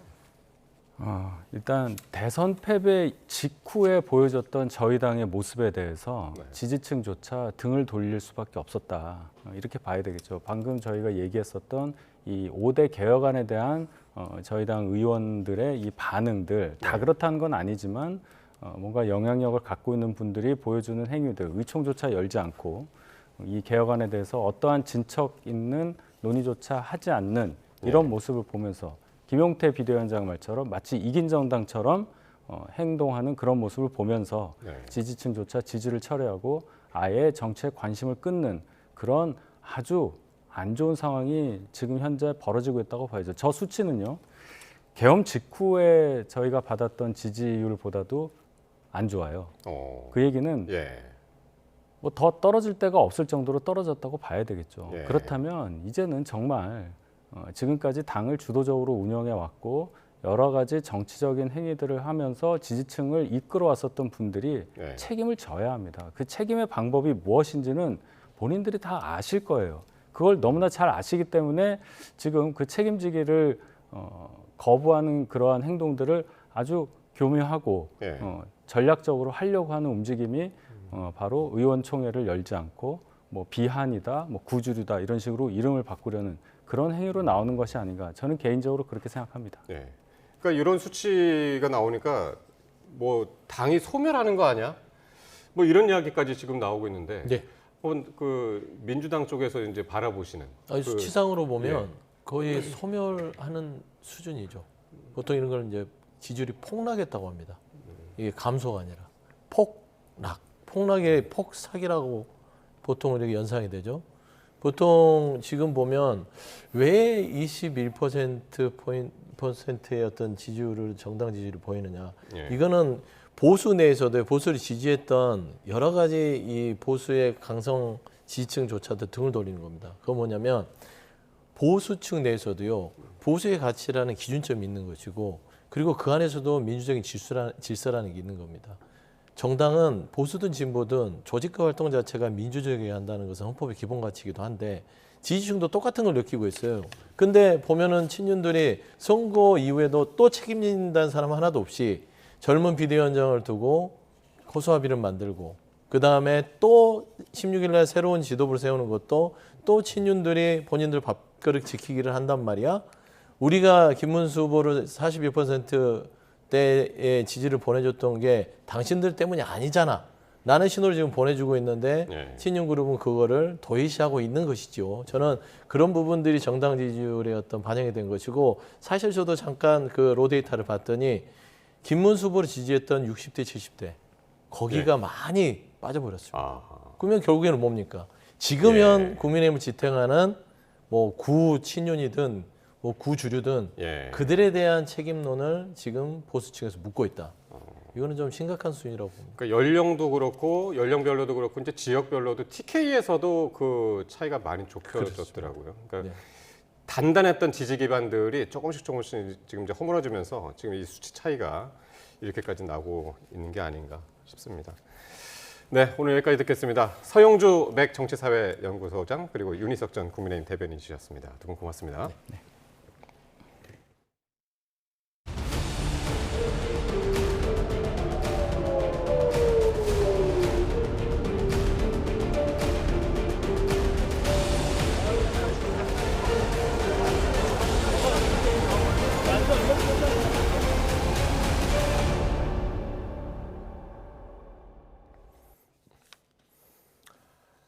이스라엘군이 현지 시간 13일 새벽에 이어서 오후에도 이란을 추가 공습했다고 현지 언론이 보도했습니다.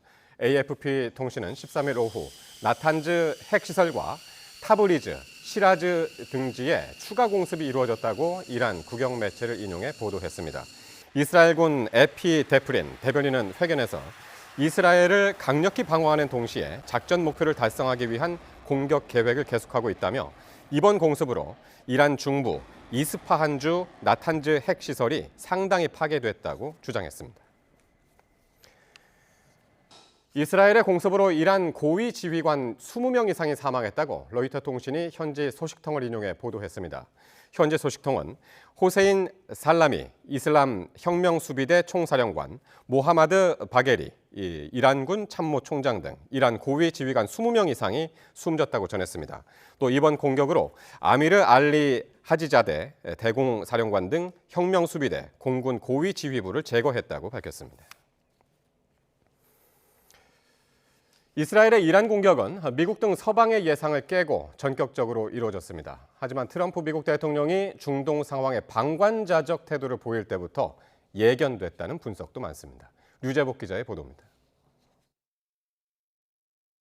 새벽 시간 이란 수도 테헤란에 엄청난 섬광이 번뜩입니다.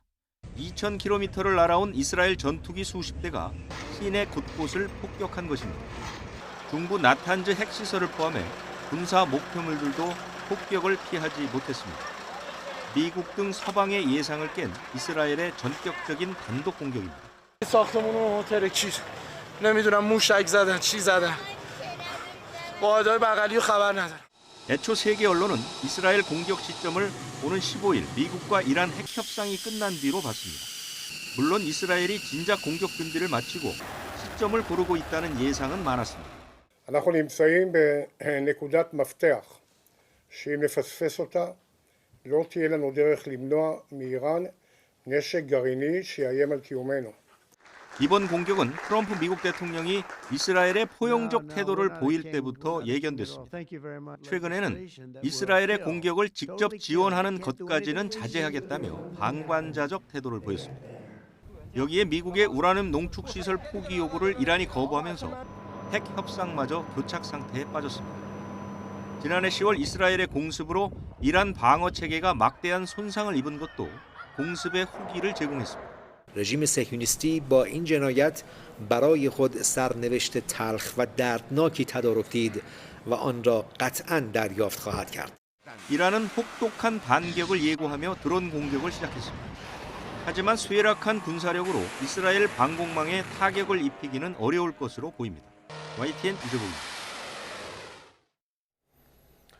이스라엘의 이란 기습 공격 소식은 전 세계 언론을 통해 긴급 방송됐습니다. 각국 정부는 중동 정세가 더 큰 위험에 빠지지 않을까 걱정했고 중동 국가들은 일제히 이스라엘을 비난했습니다. 박조은 기자의 보도입니다. 중국 관영 CCTV 뉴스가 시작되자 앵커가 다급한 목소리로 공습 소식을 전합니다. 刚才我们报道了，就在刚刚呢，伊朗首都德黑兰市传出了连续爆炸声。伊朗官方通讯社13号报道说，伊朗首都德黑兰东北部发生爆炸。 호주와 태국 등 세계 언론들도 이스라엘의 이란 폭격을 일제히 머리 뉴스로 다뤘습니다. 안토니오 구테우스 유엔 사무총장은 이스라엘의 폭격 직후 두 나라의 자제를 촉구하는 성명을 냈습니다. 구테우스 사무총장은 중동 지역이 감당하기 힘든 갈등에 빠지는 걸 피해야 한다고 요청했습니다. 각국 정상들도 상황의 심각성을 지적하면서 신속하게 대화에 나설 것을 촉구했습니다. The risk of miscalculation is high. That region does not need any more military action and risk associated with that. We call on all parties to refrain from actions and rhetoric that would further exacerbate tensions. 중동 주변국들은 일제히 이스라엘을 비난했습니다. 사우디아라비아는 외무부 성명에서 이스라엘이 형제국인 이란을 침략한 것을 규탄했습니다. 사우디는 이스라엘의 공격이 국제법과 규범을 명백히 위반했다고 주장했습니다. 미국과 이란 사이 핵 협상을 중재해온 오만은 이스라엘의 행동은 수용하기 어려우며 평화와 안보를 해친다고 지적했습니다. 반면 이스라엘과 평화협정을 맺은 요르단은 책임 소재를 명시적으로 추궁하지 않은 채 요르단 안전을 침해하지 말라고 강조했습니다. YTN 박조은입니다. 도널드 트럼프 미국 대통령이 이스라엘의 이란 공습 계획을 사전에 알았다고 말했습니다. 미국의 폭스뉴스는 트럼프 대통령이 현지 시각 13일 새벽 이스라엘이 이란의 대대적인 공습을 감행한 뒤 이뤄진 전화 인터뷰에서 이같이 말했다고 보도했습니다. 도널드 트럼프 미국 대통령이 이스라엘의 다음 공격은 더욱 잔혹할 것이라고 밝혔습니다.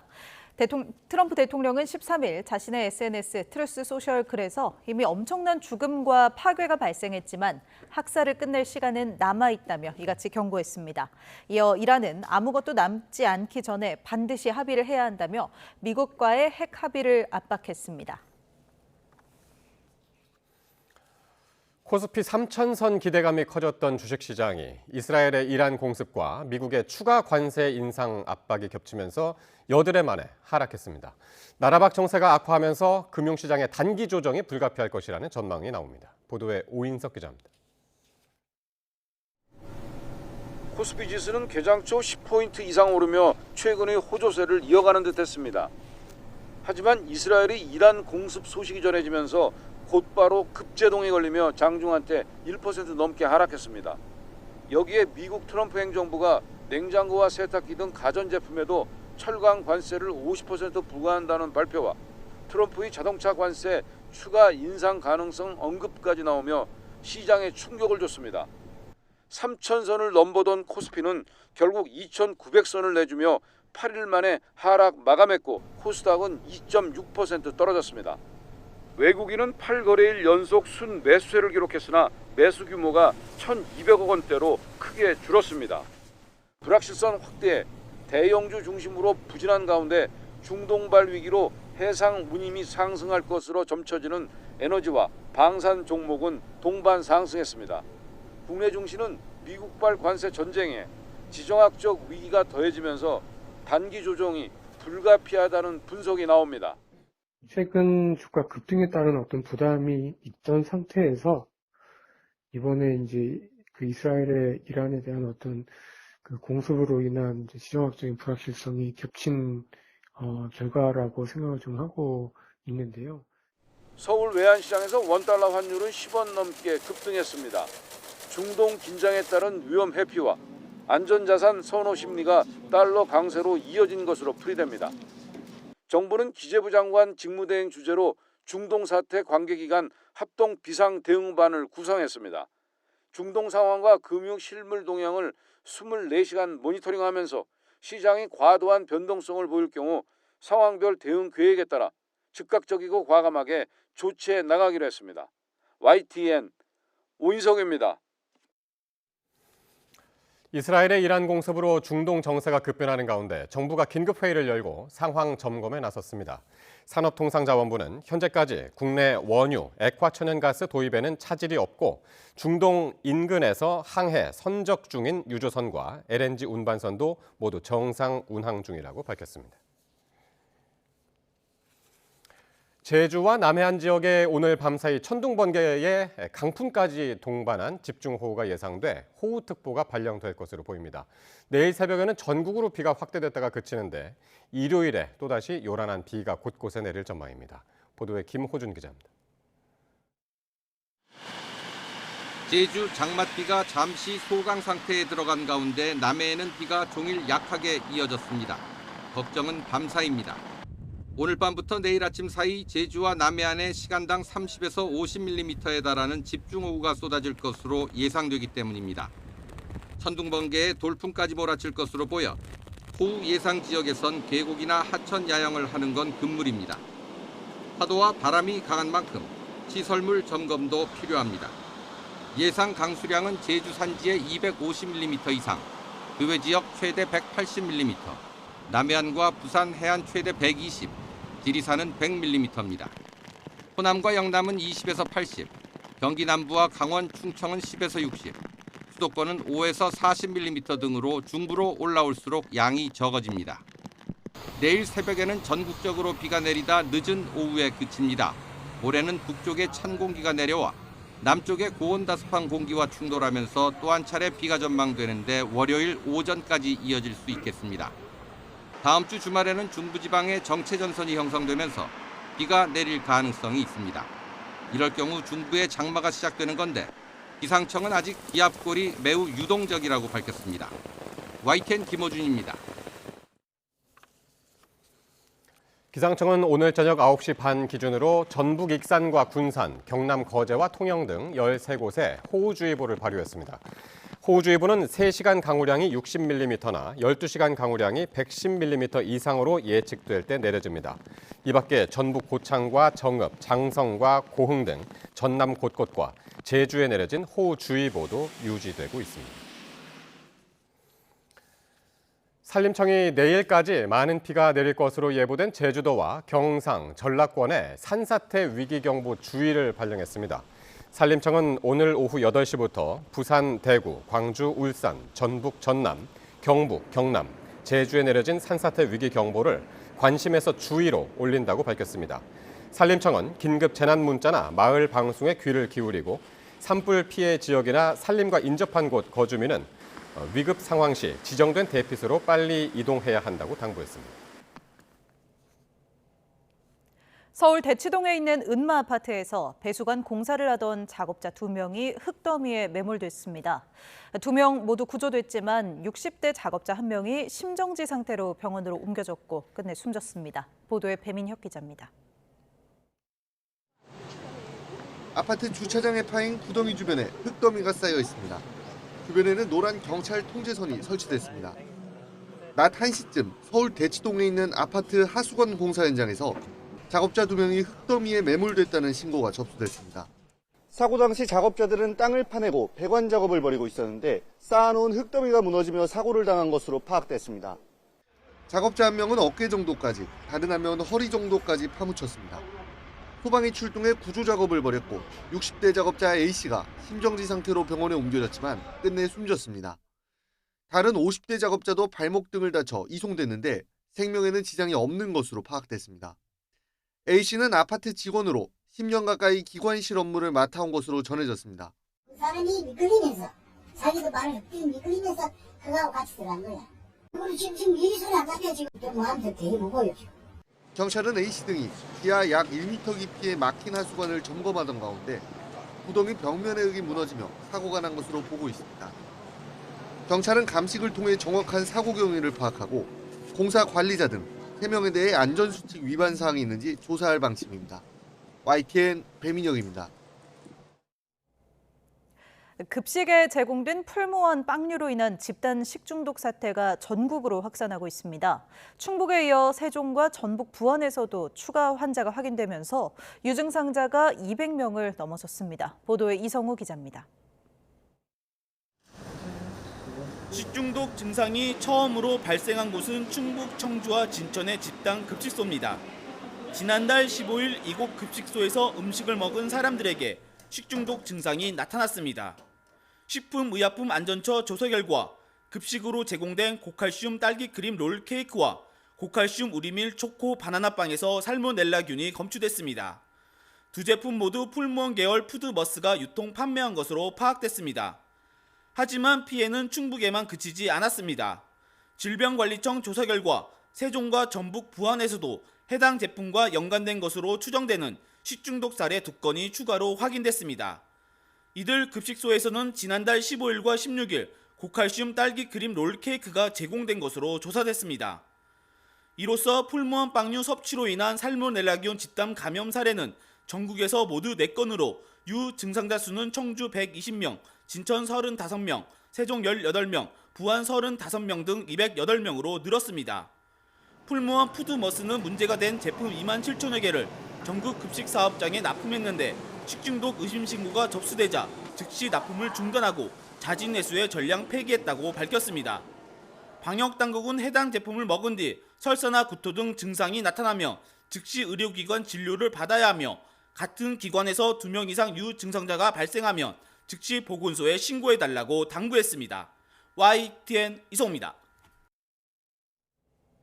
안전조치를 받던 50대 여성이 숨진 채 발견된 사건을 수사하는 경찰이 용의자를 붙잡기 위해 탐문 수사를 벌이고 있습니다. 경찰은 용의자 40대 A씨의 행적이 마지막으로 포착된 세종시 일대에 A씨의 인적 사항이 담긴 수배 전단을 주민들에게 보여주며 탐문 수사를 진행하고 있습니다. 다만 경찰 관계자는 전면적인 공개 수사 단계는 아니라고 설명했습니다. 경찰은 A씨가 지난 10일 새벽 대구 장기동 아파트에 가스 배관을 타고 침입해 평소 알고 지내던 50대 여성을 숨지게 한 것으로 보고 있습니다. 일본도로 이웃 주민을 살해한 혐의로 재판에 넘겨진 30대 백모 씨가 1심에 이어 2심에서도 무기징역을 선고받았습니다. 재판부는 범행 수단과 방법이 중대해 사회로부터 영원히 격리해야 한다고 밝혔습니다. 오승훈 기자입니다. 지난해 서울 은평구 아파트 단지에서 일본도를 휘둘러 이웃 주민을 살해한 혐의로 30대 남성 백모 씨가 기소됐습니다. 검찰은 죄질이 극도로 불량하다며 백 씨에게 사형을 구형했는데 1심 재판부는 무기징역을 선고했습니다. 검찰과 백 씨 모두 1심 판결에 항소했고 항소심에서 백 씨는 범행 당시 심신미약 상태였다며 선처를 호소했습니다. 하지만 2심 재판부는 백 씨의 주장을 받아들이지 않았습니다. 범행 수단과 방법이 매우 중대해 사회로부터 영원히 격리해야 한다며 1심과 같은 무기징역을 선고했습니다. 이어 사형 선고도 고려할 여지가 없는 건 아니지만 국가가 사람의 목숨을 앗아가는 형벌은 특별한 사정 하에서만 허용돼야 한다고 설명했습니다. 재판부는 무기징역 선고와 함께 20년간 위치 추적 장치를 부착하고 정기적으로 정신과 치료를 받으라고 명령했습니다. 법정을 찾은 유족들은 오열했고 재판부는 유족들을 향해 깊은 위로의 말씀을 드린다며 애도를 표했습니다. YTN 오승훈입니다. 여자친구를 흉기로 찔러 살해한 혐의로 1심에서 징역 26년을 선고받은 20대 의대생에게 2심에서 징역 30년이 선고됐습니다. 재판부는 인간의 도리를 찾기 어렵다며 질타했습니다. 김진두 기자가 보도합니다. 26살 의대생 최모 씨는 지난해 5월 서울 강남역 근처 건물 옥상에서 여자친구 A씨를 흉기로 살해한 혐의로 구속 기소됐습니다. 검찰은 잔혹하게 범행을 저질렀고 정의의 이름으로 극형 선택이 불가피하다며 사형을 구형했습니다. 1심 재판부는 최 씨에게 피해자를 무참히 살해했다면서 징역 26년을 선고했습니다. 2심 재판부는 형량을 4년 더 늘려 징역 30년을 선고했습니다. 재판부는 치밀한 계획을 세워 범행이 이뤄졌고 피해자에 대한 보호 조치나 참회 등 인간의 마땅한 도리를 찾아보기 어렵다고 지적했습니다. 또 피해자가 생애 마지막 순간에 느꼈을 고통과 공포, 슬픔과 허망함은 가늠하기 어렵다고 질타했습니다. 재판부는 이어 범행 경위와 수단, 정황 등을 살펴보면 최 씨가 다시 살인을 저지를 개연성이 있다고 강조했습니다. 그러면서 실형 선고만으로는 재범 예방 효과를 거두기 어렵다며 5년의 보호 관찰도 명령했습니다. 최 씨에게 사형을 구형했던 검찰은 선고 내용을 살펴본 뒤 상고 여부를 결정할 방침입니다. YTN 김진두입니다.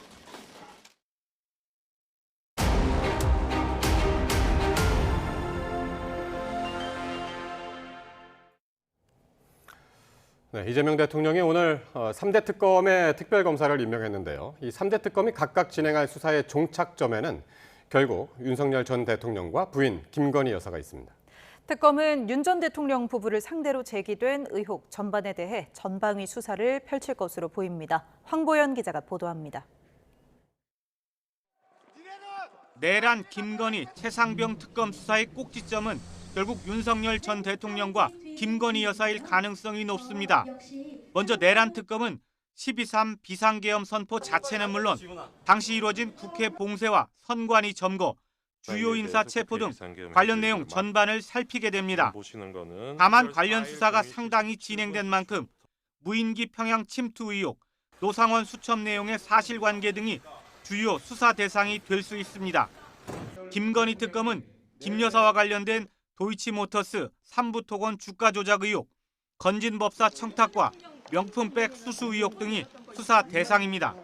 명태균 씨를 고리로 한 불법 여론조사, 공천 개입 의혹과 관련해선 윤 전 대통령 역시 수사를 피하기 어렵습니다.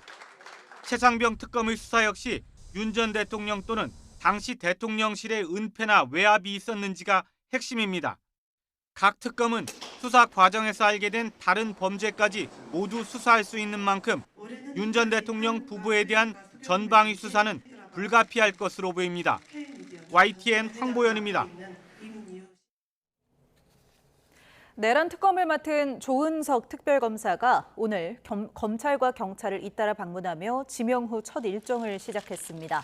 조 특검은 오늘 오전 서울 고등검찰청을 찾아 박세현 검찰 비상계엄 특별수사본부장을 면담하고 오후에는 경찰 비상계엄 특별수사단을 방문해 특검 업무와 관련한 협의를 진행했습니다.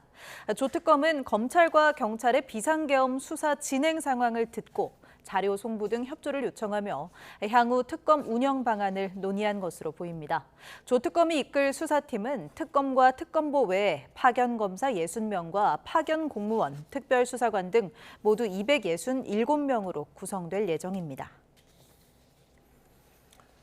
고위공직자 범죄수사처가 대통령실 PC 파기 의혹과 관련해서 사건을 배당하고 본격적인 수사에 착수했습니다. 정진석 전 비서실장의 지시가 있었는지가 핵심 쟁점이 될 것으로 보입니다. 김준영 기자가 보도합니다. 취임 직후인 지난 4일 이재명 대통령은 서울 용산 대통령실을 둘러본 뒤 꼭 무덤 같다고 표현했습니다. 컴퓨터도 프린터도 없고 필기도구를 제공할 직원도 없다면서 황당무계하다고 말했습니다. 앞서 더불어민주당은 정진석 전 비서실장이 대통령실 PC 파기를 지시했다는 의혹을 제기했습니다. 새 정부에 인수인계하지 않을 테니 물리적 방법을 동원해서라도 PC 등을 파쇄하라고 지시했다는 겁니다. 결국 시민단체의 고발로 이어졌고 고위공직자 범죄수사처가 사건을 배당하고 본격적인 수사에 착수했습니다. 핵심 쟁점은 실제 정진석 전 비서실장이나 윤재순 전 총무비서관의 지시가 있었는지 여부입니다. 12.3 비상계엄 사태 관련 증거를 없애려 한 것인지 아니면 정권 이양기에 발생한 혼란인지 여부는 수사를 통해 가려지게 됐습니다. 서울경찰청 광역수사단도 같은 수사를 진행 중인데 공수처가 사건을 이첩받아 함께 수사할 가능성이 높습니다. 앞서 윤석열 정부 대통령실은 대통령 기록물 관리법에 따라 적법한 조치를 취했다며 문제가 없다고 해명했습니다. YTN 김준영입니다. 한국갤럽이 여론조사한 결과 국민 10명 중 7명이 이재명 대통령이 임기 동안 직무 수행을 잘할 것이라고 답했습니다. 한국갤럽이 지난 10일에서 12일 전국 만 18세 이상 유권자 1,000명을 대상으로 이 대통령이 앞으로 5년 동안 대통령으로서 직무를 잘 수행할 것으로 보는지 잘못 수행할 것으로 보는지를 조사한 결과 응답자 70%가 잘할 것이라고 답했습니다. 잘못할 것이라는 응답은 24%, 의견 유보는 6%로 집계됐습니다. 이어 이 대통령에게 바라는 점으로는 경제 회복 활성화가 16%로 가장 많았습니다. 서민정책 복지 확대, 열심히 잘하길 바람이 각 6%, 통합, 국민화합, 협치가 5%로 뒤를 이었습니다. 이번 조사는 무작위 추출된 무선전화 가상번호의 전화조사원 인터뷰 방식으로 진행됐으며 응답률은 14.9%였습니다. 더 자세한 내용은 중앙선거여론조사심의위원회 홈페이지를 참고하면 됩니다. 이재명 대통령은 오늘 최전방 부대인 경기 연천군의 육군 제25 보병사단을 방문해 군 대비태세를 점검하고 장병들의 노고를 격려했습니다. 이 대통령은 이 자리에서 군은 대한민국에 존속하기 위해 가장 중요한 역할을 하는 것이라며 군에 대한 처우나 대우, 인식도 많이 바뀌었으니 자부심을 갖고 최선을 다해달라고 당부했습니다. 이 대통령은 이와 함께 싸워서 이기는 것보다 싸우지 않고 이기는 것이 중요하며 더 중요한 것은 싸울 필요가 없게 만드는 것이라며 새 정부의 국방, 안보 철학을 거듭 확인했습니다. 김민석 국무총리 후보자가 이재명 정부의 최우선 과제로 떠오른 밥상 물가 잡기에 나섰습니다. 후보자 신분으로는 이례적으로 식품 외식업계 간담회를 열고 생활 물가의 급격한 상승으로 민생 고통이 크다면서 거래 투명성을 강조했는데요. 물가 인상에 고삐를 조일 수 있을지 주목됩니다. 보도에 이지은 기자입니다. 비상경제점검 TF회의에서 라면 가격을 언급하며 물가 안정 중요성을 강조한 이재명 대통령. 라면 한 개 2,000원 한다는데 진짜예요? 먹거리 물가 대응책 주문에 김민석 총리 후보자가 나섰습니다. 후보자로서 이례적으로 간담회를 열고 외식 식품업계 관계자를 만났습니다. 취임 전이지만 정부는 움직여야 한다면서 식품 물가가 최우선 관심 사안이라고 강조했습니다. 시장 가격에 직접 개입하는 것은 지양해야 하지만은 거래의 불투명성을 이유로 해서 국민에게 부담을 전가하는 방식은 우리 사회와 시장의 합리화 방향에서 고쳐가야 되는 것이 아닌가라는 생각입니다. 업계 관계자들은 비상계엄 이후 환율이 올라가고 경제 여건이 나빠지면서 가격을 올릴 수밖에 없었다고 해명했습니다. 자영업자의 배달 수수료 부담이 외식 물가 상승을 유발하는 만큼 공공 배달앱 지원이 필요하다는 전문가 지적도 나왔습니다. 김 후보자는 총리도 공약이 가능하다면 주변 상권 살리기 운동을 하겠다고도 제안했습니다. 총리가 정식으로 되면 총리실부터 시작해서 공직자들부터 매주 최소한 1회 이상은 아무리 구내식당이 좋아도 주변 상권에서 점심도 좀 먹고. 계엄 이후 줄줄이 이어진 가공식품 가격 인상. 지난달 소비자 물가는 1.9% 올라 5개월 만에 1%대로 상승폭을 줄였지만 가공식품은 2달 연속 4%대, 외식 물가는 3% 상승률을 기록했습니다. 여기에 이스라엘의 이란 공습 사태로 국제유가가 급등하고 환율이 출렁이면서 물가를 둘러싼 불안 요소는 더욱 커지고 있습니다. YTN 이지은입니다. 북한이 지난달 21일 진수식 도중 넘어져 좌초한 신형 5,000톤급 구축함의 진수식을 다시 열었습니다. 이달 초 복구 작업에 나서겠다고 밝힌 지 일주일 만인데요. 기능은 제한될 것으로 관측됐습니다. 왜 서둘러서 진수식을 열었을까요? 김문경 기자입니다. 북한이 두 번째 5,000톤급 신형 구축함인 강건호 진수식을 열었습니다.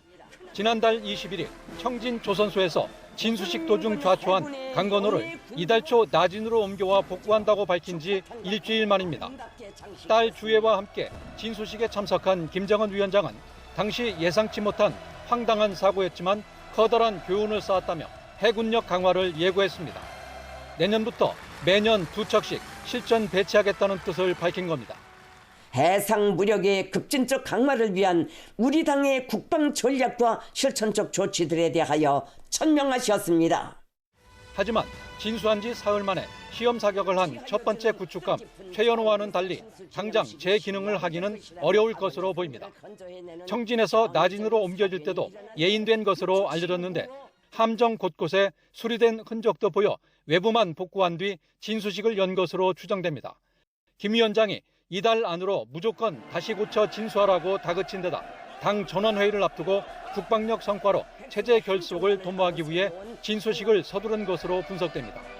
통일부는 김정은 위원장의 연설에 주목했습니다. 최연호 진수식 때는 한국과 미국 등에 대해 9차례 언급했지만 이번엔 한국 관련 언급은 없었다고 밝혔습니다. 이번 강건호 진수식 연설에서는 한국, 한국군, 미한 관련 언급이 없었습니다. 북한이 새 정부 출범 이후 변화된 남북관계를 고려했을 것이라는데 무게를 둔 겁니다. 다만 매년 2척씩 구축함을 만들겠다고 공언한 점으로 미뤄 북한의 국방력 강화는 계속될 것으로 관측됩니다. YTN 김문경입니다. 해군은 해상 초계기 사고 민관군 합동사고조사위원회가 국립과학수사연구원과 민간 전문업체에 사고기에서 회수한 음성 녹음 저장 장치 분석을 의뢰했지만 장치가 손상돼 복구가 불가하다는 통보를 받았다고 밝혔습니다. 이 음성 녹음 저장 장치엔 항공기 내 조종사들의 기내 통화 내용이 자동으로 저장돼 사고 원인 규명에 중요한 단서가 될 수 있었습니다. 해군은 이에 따라 기체 잔해와 사고 장면 영상, 레이더 항적과 통신 등 관제 기록, 기체 정비 이력, 관련자와 목격자 조사 등을 바탕으로 사고 원인을 조사하고 있습니다. 충남 태안화력발전소에서 숨진 하청 노동자 고 김충현 씨의 시신 부검이 오늘 진행됐습니다. 부검에서 다발성 골절에 의한 사망이라는 구두 소견이 나왔고 경찰은 부검 결과를 토대로 수사를 확대하고 있습니다. 보도에 김기수 기자입니다. 지난 2일 한국서부발전 태안화력발전소에서 숨진 하청 노동자 고 김충현 씨. 사고 발생 11일 만에 국립과학수사연구원에서 고 김충현 씨의 시신 부검이 진행됐습니다. 부검 결과 다발성 골절에 의한 사망이라는 구두 소견이 나왔습니다. 당초 유족과 사망사고 대책위 측은 진상규명과 책임자 처벌이 우선이라며 부검에 반대해왔습니다. 하지만 경찰은 부검을 미루면 시신 부패로 정확한 사인을 밝히는 것이 어렵다고 보고 압수수색 영장을 신청했습니다. 결국 유족과 사고 대책위 측은 부검을 원하진 않았지만 불가피하다면 강하게 거부하지 않기로 했다고 설명했습니다. 또 고인이 원청으로부터 작업 지시를 받았다는 명확한 증거가 있다며 진상규명과 책임자 처벌 그리고 사고의 구조적 원인 규명을 촉구했습니다. 작업 지시를 하는 과정에서 안전을 담보하는 여러 경로의 시스템이 있었는데 그 시스템 자체가 붕괴된 것이고 그런 과정에서 직접적으로 노동자가 사망을 했기 때문에 전담 수사팀을 구성한 경찰은 시신 부검 결과를 토대로 정확한 사인 규명과 안전수칙 위반 여부를 확인할 계획입니다. 또 업무상 과실치사와 중대재해처벌법 적용 여부를 검토하며 한국서부발전과 한전 KPS를 상대로 수사를 확대하고 있습니다. YTN 김기수입니다. 주말을 앞두고 곳곳에서 건물과 차량 화재가 잇따랐습니다. 또 빗길 교통사고가 화재로 이어지기도 했습니다. 사건 사고 윤지아 기자가 보도합니다. 고가 사다리차를 이용해 물을 뿜으며 화재 진화 작업이 벌어지고 있습니다. 부산 기장군 정관읍에 있는 5층 상가 건물에서 불이 난 건 오전 10시 50분쯤. 화재가 발생하자 10명이 곧바로 밖으로 대피해 인명피해는 없었습니다. 불길은 5시간 반이 지나서 잡혔는데 다중이용시설이라 한때 소방 대응 1단계가 발령되기도 했습니다. 소방 관계자는 1층 커피숍 주방에서 불이 시작된 것으로 보고 구체적인 경위를 조사할 계획이라고 말했습니다. 오후 2시 15분쯤에는 경기 화성시 비봉면에 있는 석유화학 제조업체 외부 탱크로리에서 불이 났습니다. 불은 40분 만에 꺼졌지만 60대 업체 관계자 1명이 얼굴 등에 2도 화상을 입고 병원으로 옮겨졌습니다. 소방당국은 위험물질인 톨루엔을 옮기는 과정에서 불이 났다고 보고 화재 원인을 조사하고 있습니다. 빗길 차량 사고가 화재로 이어지기도 했습니다. 오후 4시쯤 충북 청주시 현도면에서 60대 운전자가 몰던 승합차가 빗길에 미끄러지면서 반대 차로에서 오던 5톤 화물차와 충돌했습니다. 이 사고로 화물차에서 불이 나 10여 분 만에 꺼졌지만 60대 화물차 운전자가 화상을 입고 병원으로 옮겨졌습니다. 또 사고 수습 과정에서 차량 통행에 어려움을 겪기도 했습니다. YTN 윤지아입니다. 오늘 오후 3시 50분쯤 인천 부평구에 있는 대형마트 지하주차장에서 SUV가 건물 기둥을 들이받았습니다. 이 사고로 80대 운전자가 심정지 상태로 병원에 옮겨졌지만 끝내 숨졌습니다. 경찰은 SUV 단독 사고로 동승자는 없는 것으로 조사됐다며 현장 CCTV를 통해 정확한 사고 경위를 조사할 방침이라고 밝혔습니다. 해킹으로 먹통이 됐던 예스24 홈페이지가 책 구매와 티켓 예매가 가능해지는 등 어느 정도 복구됐습니다. 서비스 일부가 재개됐지만 늑장 대응인데다 개인정보 유출 가능성도 여전합니다. 김선희 기자입니다. 예스24가 홈페이지를 통해 일부 서비스가 재개됐다고 공지했습니다. 책 구매와 공연 티켓 예매, 확인, 취소도 가능합니다. 사실상 이북 서비스만 제외하고 거의 재개된 겁니다. 15일 일요일엔 모든 서비스를 복구할 것으로 보고 있지만 아직도 불투명한 상황. 회원 2천만 명의 국내 최대 온라인 서점이다 보니 이북 교재를 이용하는 학생들이나 전자책 고객들이 불만을 쏟아내고 있습니다. 그래도 예스24면 국내 최대 그거 중에 하나인데 빨리 이렇게 정상화가 돼야지. 하지만 무엇보다 소비자들이 분통을 터뜨리는 것은 늑장 대응과 부실 대응입니다. 해킹당했다는 사실도 하루가 지나서야 밝혔고 인터넷진흥원의 협조에 시스템을 복구하는 작업도 혼란이 많았기 때문입니다. 협조 안 했다는 것은 상호 간에 좀 오해가 있었고요. 같이 복구가 어느 정도 좀 가셔야 됐기 때문에 필요한 작업들을 같이 하기로 어제부터 이제 시작을 했습니다. 개인정보 유출 가능성도 소비자들을 극도로 불안하게 만들고 있습니다. 당초 예스24는 가능성이 없다고 발표했지만 비정상적인 조회 기록이 발견되자 기존 입장을 번복하고 안내문을 공지했습니다. 만약 개인정보가 유출됐을 경우 다양한 2차 피해가 발생할 수 있어 우려가 커지고 있습니다. YTN 김선입니다. 방탄소년단 데뷔 12주년을 기념하는 2025 BTS 페스타가 경기도 고양 킨텍스 전시장에서 열리고 있습니다. 올해는 멤버 7명 전원이 군복무를 마치고 복귀하는 해인 만큼 더 뜻깊은데요. 페스타 현장 함께 보시겠습니다. 어느덧 데뷔 12주년을 맞이한 방탄소년단.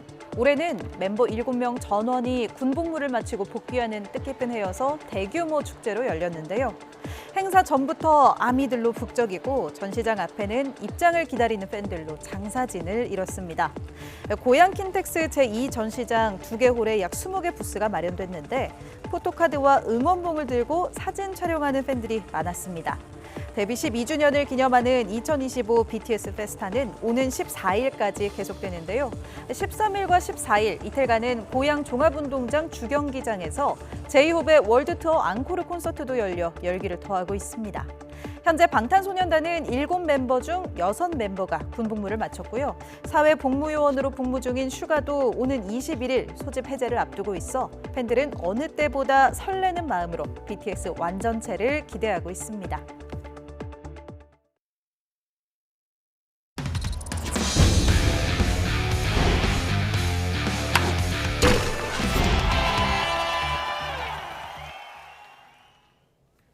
오늘 전국에 내린 비로 프로야구 4경기가 취소된 가운데 유일하게 열린 창원 경기에서 NC가 기아의 5회 강우 콜드게임 승을 거뒀습니다.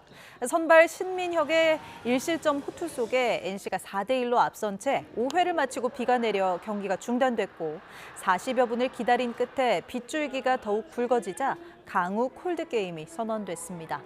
최근 3연승을 달린 8위 NC는 금요일 10연패의 수렁에서도 벗어났습니다.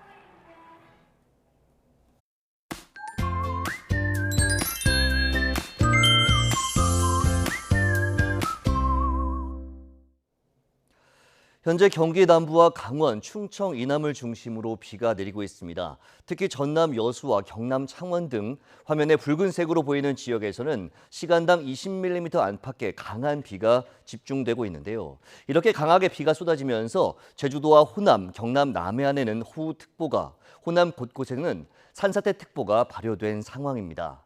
지금까지 전남 장성군 삼서면에 105.5mm, 전북 완주 구이면에 90.5mm 등 주로 호남 지역을 중심으로 많은 비가 내렸는데요. 앞으로 제주 산간에 250mm 이상, 경남 남해안에 150mm 이상, 전남 남해안에도 120mm 이상의 많은 비가 더 오겠고 특히 충청 이남에는 내일 오전까지 시간당 최고 30에서 50mm의 국지성 호우가 쏟아지겠습니다.